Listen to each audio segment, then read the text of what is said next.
Hi friends, welcome back to my channel. ఈరోజు topic వచ్చేసి 29 జనవరి current affairs video.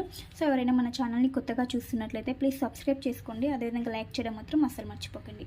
So కొత్తగా చూస్తున్న వాళ్ళు పీడిఎఫ్ని అడుగుతారు. నేను ఆల్రెడీ 1 వీక్ ఒకసారి పీడిఎఫ్ అనేది ప్రొవైడ్ చేస్తాను. ఒకవేళ మీకు కావాలి అనుకుంటే టెలిగ్రామ్ ఛానల్ లింక్ వచ్చేసి నేను డిస్క్రిప్షన్ బాక్స్లో ఇస్తాను. అక్కడికి వెళ్ళేసి పీడిఎఫ్ని డౌన్లోడ్ చేసుకోండి. సో ఈరోజు ఫస్ట్ టాపిక్ వచ్చేసి ఇస్రో 100వ ప్రయోగాన్ని విజయవంతంగా జరిగింది. ఇస్రో 100వ ప్రయోగం ఏ రోజున ప్రయోగించారంటే జనవరి 29న ప్రయోగించడం జరిగింది ఇస్రో 100వ ప్రయోగం. అయితే ఇప్పుడు ప్రజెంట్ ఇస్రోకి చైర్మన్ ఎవరు? వి నారాయణన్ ప్రజెంట్ చైర్మన్. అయితే ఇప్పుడు 100వ ప్రయోగం చూస్తే ఏ రాకెట్ ద్వారా ప్రయోగాన్ని చేశారంటే యూజ్ చేసిన రాకెట్ ఏంటంటే GSLV F-15 వచ్చేసి రాకెట్ నేమ్. నెక్స్ట్ ఏ ఉపగ్రహాన్ని ప్రయోగించారంటే NVS-2 ఉపగ్రహాన్ని ఈ రాకెట్ ద్వారా ప్రయోగించడం జరిగింది. ఈ ఉపగ్రహం వచ్చేసి 10 సంవత్సరాలు సేవలు అందిస్తుంది. ఉపగ్రహం 10 సంవత్సరాల సేవలు అందిస్తుంది. దేనికి సంబంధించింది ఉపగ్రహం అంటే నావిగేషన్ సిస్టమ్కి సంబంధించింది. భౌగోళికంగా వైమానిక పరంగా సముద్రంలో నావిగేషన్ సేవల కోసం ఈ ఉపగ్రహం అనేది ఉపయోగపడుతుంది. సో గుర్తుంచుకోండి, రాకెట్ వచ్చేసి ప్రయోగించిన రాకెట్ ఇది, అందులో ఏ ఉపగ్రహాన్ని ప్రయోగించడం జరిగిందని గుర్తుంచుకోండి. నెక్స్ట్ కరెంట్ అఫైర్ వచ్చేసి సెర్బియాలో రాజకీయ సంక్షోభం కారణంగా సెర్బియా దేశం యొక్క ప్రధాని ఆ పదవికి రాజీనామా చేయడం జరిగింది. ప్రధాని తన పదవికి రాజీనామా చేశారు. అతని పేరేంటంటే మిలోస్ వుచెవిచ్. సెర్బియా యొక్క ప్రధాని పదవికి రాజీనామా చేశారు. ప్రజెంట్ అధ్యక్షుడిగా ఎవరు ఉన్నారంటే దేశాధ్యక్షుడు ఎవరంటే అలెగ్జాండర్ ఉచిచ్ ఉన్నాడు. సో ఆ దేశంలో అంతర్గత ఘర్షణల కారణంగా ప్రధాని రాజీనామా చేయవలసి వచ్చింది. ఇప్పుడు అధ్యక్షుడిపై కూడా ఆ దేశ ప్రజలు వ్యతిరేకత అనేది చాలా ఉంది. సో గుర్తుంచుకోండి సెర్బియా. నెక్స్ట్ కరెంట్ అఫైర్ వచ్చేసి భారతీయ వార్తాపత్రిక దినోత్సవాన్ని ఏ రోజున జరుపుకుంటారంటే 29 జనవరి భారతీయ వార్తాపత్రిక దినోత్సవంగా జరుపుకుంటారు. స్వాతంత్రం కంటే ముందు భారతదేశానికి స్వాతంత్రం రాకముందు తొలి వార్తాపత్రికని ప్రచురించడం జరిగింది. దాని నేమ్ వచ్చేసి హిక్కీస్ బెంగాల్ గెజిట్. తొలి వార్తాపత్రిక భారతదేశానికి స్వాతంత్రం రాకంటే మునుపు. సో అది ఏ రోజున ప్రవేశపెట్టారంటే 1780 జనవరి 29న ఈ వార్తాపత్రికని ప్రవేశపెట్టడం జరిగింది. ఎక్కడ అంటే కోల్కతాలో ఈ హిక్కీస్ బెంగాల్ గెజెట్ను ప్రవేశపెట్టడం జరిగింది. గుర్తుంచుకోండి. సో ఆ డేట్ని మనం భారతీయ వార్తాపత్రిక దినోత్సవంగా జరుపుకుంటున్నాము. నెక్స్ట్ కరెంట్ అఫైర్ వచ్చేసి ఈకో 2.0 సిస్టమ్ ప్రారంభం. ఈకో 2.0 సిస్టమ్ని ప్రారంభించడం జరిగింది. ఎవరంటే directorate general of foreign trade ఈ సిస్టమ్ని ప్రారంభించింది. Directorate general of foreign trade DGFT ప్రారంభించడం జరిగింది. సో ఇదేంటంటే ఎగుమతిదారుల కోసం ఒక ధృవీకరణ ప్రక్రియను అంటే డాక్యుమెంటేషన్ ప్రాసెస్ను ఈజీ చేసేందుకు ఇది ఉపయోగపడుతుంది. ఈ ఈకో 2.0 సిస్టమ్ దీన్ని వచ్చేసి DGFT మరియు వాణిజ్యం పరిశ్రమల మంత్రిత్వ శాఖ దీన్ని నిర్వహిస్తుంది. DGFT అండ్ పరిశ్రమల మంత్రిత్వ శాఖ, వాణిజ్యం మరియు పరిశ్రమల మంత్రిత్వ శాఖ దీన్ని నిర్వహిస్తుంది. అండ్ ఇంకోటి ఏంటంటే వాణిజ్య సామర్థ్యం పెంచడం కొరకు ఇది ఉపయోగపడుతుంది. ఖచ్చితమైన డాక్యుమెంటేషన్ ప్రాసెస్ అనేది దీని ద్వారా పొందడం జరుగుతుంది. Eco 2.0 system. Next current affair వచ్చేసి చాట్ జీపీటీకి పోటీగా DeepSeek AI అనేది రావడం జరిగింది. ఇది చాట్ జీపీటీకి పోటీగా అంటే ఏఐకి పోటీగా DeepSeek AI అనేది రావడం జరిగింది. Artificial intelligence. సో ఇది ఎక్కడ ప్రారంభించారంటే ఈ DeepSeek AI మోడల్ R1 మోడల్ను చైనాలోని హంగ్జౌ నగరంలో దీన్ని ప్రారంభించడం జరిగింది. ఈ DeepSeek సంస్థని ఎవరు స్థాపించారంటే లియాంగ్ వెన్ఫెంగ్ స్థాపించడం జరిగింది 2023 మేలో. DeepSeek సంస్థ లియాంగ్ వెన్ఫెంగ్ ఇతను స్థాపించడం జరిగింది 2023 మేలో. సో ఈ సంస్థ వచ్చేసి 2025 అంటే ఈ ఇయర్ 2025 జనవరి 10న DeepSeek V3ని ప్రవేశపెట్టడం అభివృద్ధి చేసింది. DeepSeek V3 అనే దాన్ని అభివృద్ధి చేసింది. తర్వాత దీనికి రిలేటెడ్గానే దీనికి అనుబంధంగానే 2025 జనవరి 20న DeepSeek AI మోడల్ R1ను ప్రవేశపెట్టడం జరిగింది. అంటే అభివృద్ధి చేసింది. దీనికి రిలేటెడ్గా దీన్ని అభివృద్ధి చేయడం జరిగింది. సో ఇప్పుడు ప్రజెంట్ ఇది ఏంటంటే చాట్ జీపీటీకి పోటీగా నిలవబోతుంది DeepSeek AI మోడల్. ఇది అందరికీ అంటే ఓపెన్ సోర్స్గా అందరికీ అవైలబుల్గా ఉంటుందన్నమాట ఈ DeepSeek AI model. So chat జీపీటీకి పోటీగా నిలిచింది. చాట్ జీపీటీ వచ్చేసి OpenAIకి సంబంధించింది. నెక్స్ట్ ఇంకొకటి జెమినీ, ఇది వచ్చేసి గూగుల్కి సంబంధించింది. గుర్తుంచుకోండి, ఇవి చాలా important. Next DeepSeek open source లాగా అందరికీ అందుబాటులో ఉంటుంది. ఈ చాట్ జీపీటీ జెమినీ వచ్చేసి కొంత లిమిటెడ్ వరకే ఉంటుంది, కానీ DeepSeek ఓపెన్ సోర్స్ లాగా అందరికీ అందుబాటులో ఉంటుంది. సో ఇది వీటికి పోటీగా నిలిచే అవకాశం ఉంది. నెక్స్ట్ ఒక report annual status of education report 2024.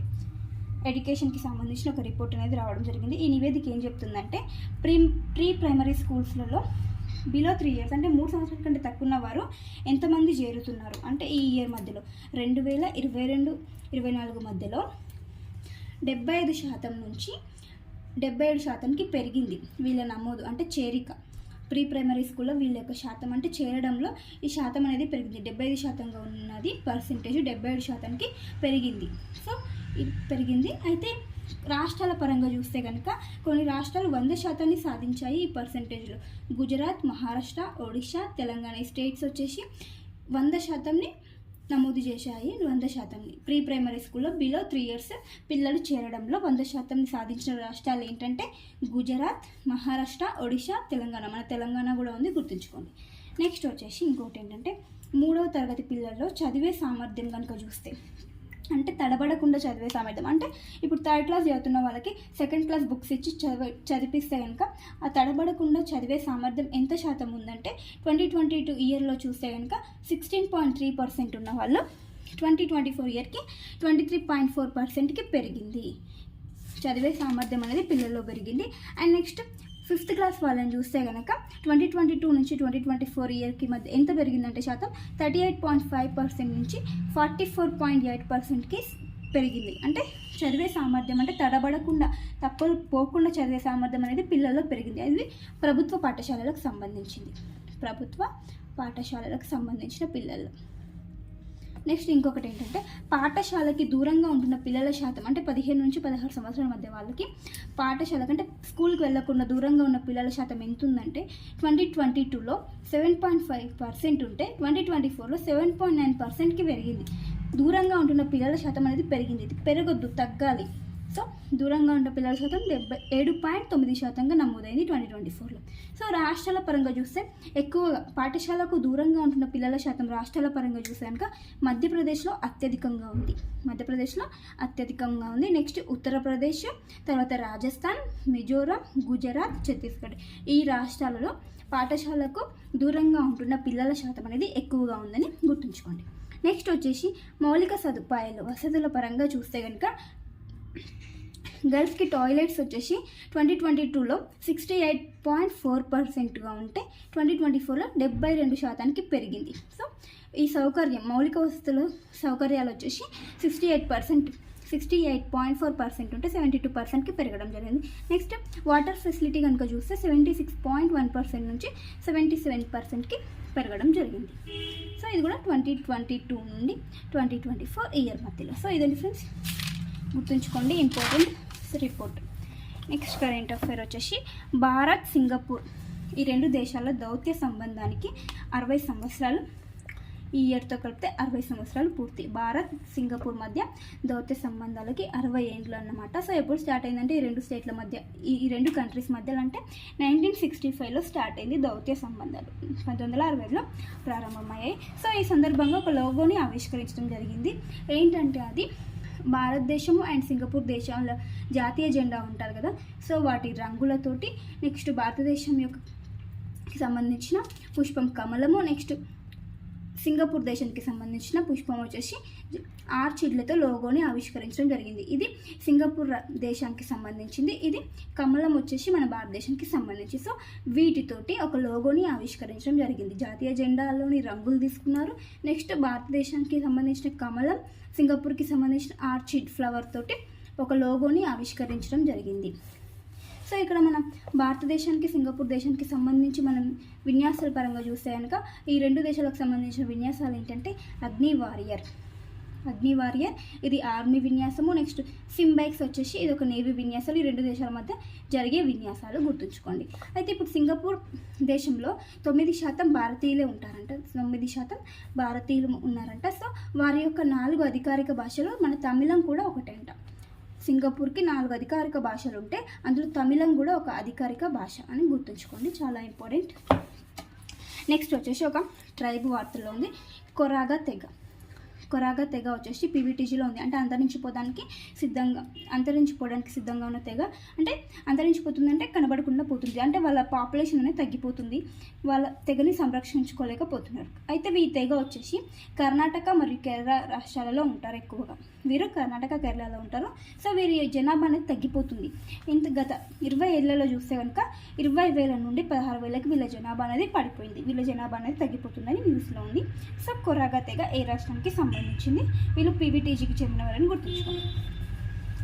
Next వచ్చేసి షాంపెన్స్ తెగ. ఇది ఏ రాష్ట్రానికి సంబంధించి కేంద్రపాలిత ప్రాంతానికి సంబంధించి అంటే అండమాన్ నికోబార్ దీవులకి సంబంధించిన తెగ షాంపెన్స్ తెగ. సో ఇది 2011 జనాభా లెక్కల ప్రకారం 229 మాత్రమే వీళ్ళు ఉండేవారు. సో ఈ తెగ వచ్చేసి స్ట్రగుల్ ఫర్ సర్వైవ్, అంటే కాపాడు కోసం స్ట్రగుల్ చేస్తూనే ఉంటారు, వాళ్ళని వారు కాపాడుకోవడం కోసం. సో వీరు ఈ తెగ వాళ్ళు వచ్చేసి ఎన్నికల్లో పాల్గొంటున్నారు, అంటే ఓటు హక్కు అనేది లభించడం జరిగింది. ఈ తెగలో ఎన్నికలలో పాల్గొనడం జరుగుతుంది షాంపెన్స్ తెగ వాళ్ళు. నెక్స్ట్ కరెంట్ అఫేర్ వచ్చేసి పాష్మినా ఫెస్టివల్. పాష్మినా అంటే ఒక ఊల్, హై క్వాలిటీ ఊల్ అన్నమాట. ప్రపంచంలోనే ఒక హై క్వాలిటీ ఊల్. పాష్మినా అంటే ఊల్ అని గుర్తుంచుకోండి. సో దీనికి సంబంధించిన ఫెస్టివల్ అండ్ ఎగ్జిబిషన్ అనేది జరగబోతుంది. మొట్టమొదటి అంతర్జాతీయ ఫెస్టివల్ ఇది. ఎక్కడ జరుగుతుందంటే నేపాల్ దేశంలోని కాఠ్మండ్లో ఈ ఫెస్టివల్ అనేది జరగబోతుంది, హై క్వాలిటీ ఊల్కి సంబంధించి. నెక్స్ట్ వచ్చేసి అండర్-19 T20 ప్రపంచ కప్లో స్కాట్లాండ్పై భారత్ విజయం సాధించింది. సో ఇందులో ఒక స్పెషాలిటీ ఏంటంటే మన తెలంగాణ రాష్ట్రానికి చెందిన గొంగడి త్రిష ఈ కప్ చరిత్రలో శతకం సాధించిన తొలి బ్యాటర్గా నిలిచింది. సెంచరీ కొట్టిన తొలి బ్యాటర్గా గొంగడి త్రిష నిలిచింది. సో ఈ గొంగడి త్రిష వచ్చేసి భద్రాచలం ప్రాంతానికి చెందిన ఆమె. గుర్తుంచుకోండి ఫ్రెండ్స్, ఈ రోజుకి ఇంపార్టెంట్ కరెంట్ అఫైర్స్. వీడియో నచ్చితే ప్లీజ్ లైక్ చేయండి, షేర్ చేయండి, అలాగే సబ్స్క్రైబ్ చేసుకోండి. Thank you for watching. By by.